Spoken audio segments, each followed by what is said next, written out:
Hello dear traders, you're watching financial news on InstaForex TV with me, Marina Generalova. The position of the US dollar in the currency market is quite stable. The USD index failed to reverse the downtrend early this week. The preliminary report on the services PMI in the United States prevented a break. The ratio of the greenback to the currencies of the US main trading partners failed to break the resistance at 97.58.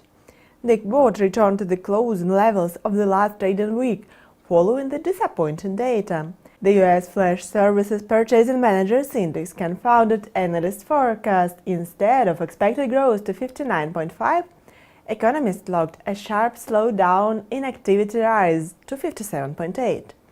It is noteworthy that the new week is full of events important for the US currency. Ahead of the Fed meeting minute, the US advanced GDP report for the first quarter of 2015 will become a challenge for the greenback. Experts anticipate a quarter rise of 1%. Next week on Thursday, investors will consider the employment cost index data, as the Fed chair pays considerable attention to it later. Despite ambiguous US statistics, analysts are sure of stable positive dynamic that will resume increased demand for the US currency. You are watching financial news on InstaForex TV. Bye and see you later.